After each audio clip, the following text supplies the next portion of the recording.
I'm doing a book review, and the book I want to review is Coldheart Canyon by Clive Barker. Now, as you can see, I don't have a dust jacket for this. I actually found this book in my attic, actually. I was up in my attic one day, and all of a sudden I came across a copy of this book, and I saw it was by Clive Barker, so that's why I decided to take it.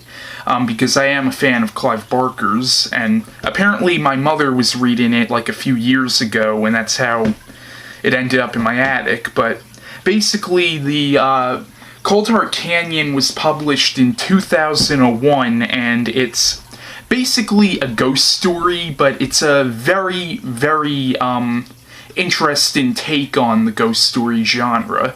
Like, it's definitely not your typical ghost story.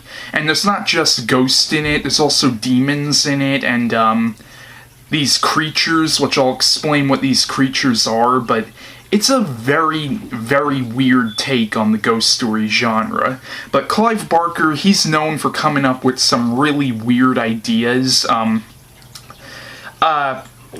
Like, I've only read 2 of his other books. I've read The Hellbound Heart, which is the book that inspired Hellraiser, and I read a book called Mr. Be Gone, and I've read 2 short stories by him, but I mostly know him from, like, the movies I've seen that are based on his books, like Candyman, Lord of Illusions, Nightbreed, but, you know, he does come up with some really, really interesting ideas.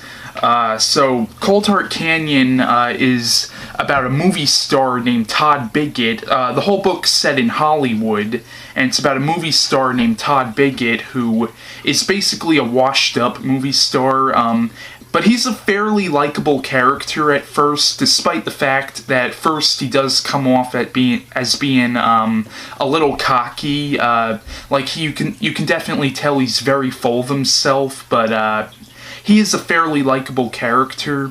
But what happens is, basically, he wants to make a comeback, and he ends up deciding to get, like, plastic surgery to make himself look younger.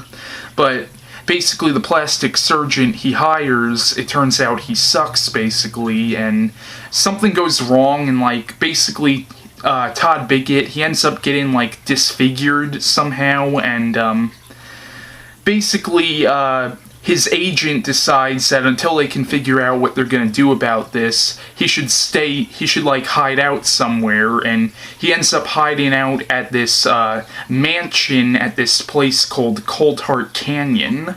But, so he goes there, and this place called Coldheart Canyon, basically the mansion there in that place was owned by this actress from back during the silent era, named, Katya Lupi. I think I'm saying her name right, and basically, you know, so he goes there, but what happens is, while he's there, he actually meets Katya Lupi, who, basically, Katya, it turns out, and it's actually her, like, but she's basically the same age she was when she acted back in the 20s, and it turns out that Katya is basically immortal, basically, because it turns out that back in the 20s, her and her agent went to her home country, because she's, like, from Romania, I believe, and they found this mural called the Devil's Country, which is, like, this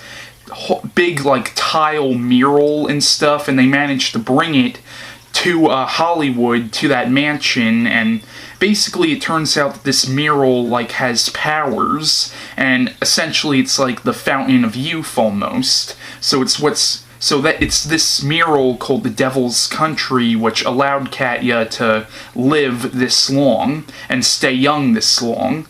But, what happens is, it turns out that back in the 20s, Katya, she basically invited all these different actors and actresses to Coldheart Canyon, but it turns out they took part in a lot of different, like, sexual perversities, and like they had orgies, they had a lot of really weird, twisted stuff went on at Coldheart Canyon.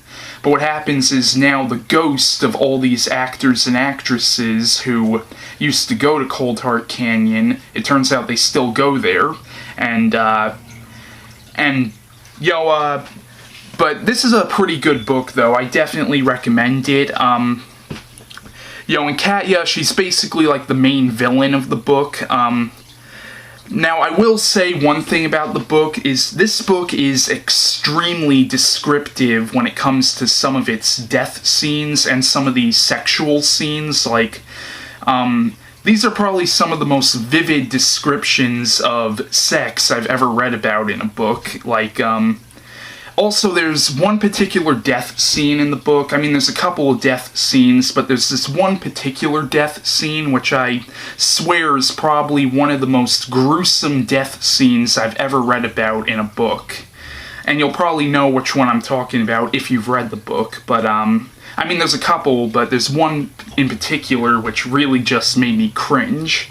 But it turns out that in the woods and stuff by Coldheart Canyon, there are these creatures, and it turns out that these creatures are, and this is where it's really weird, it turns out that these creatures are basically the children of the ghost. It turns out that some of the ghosts actually had intercourse with animals in the woods, and it gave birth to these creatures, which are like half ghost, half animal. It's very weird. Like, it's definitely not your typical ghost story, like, at all.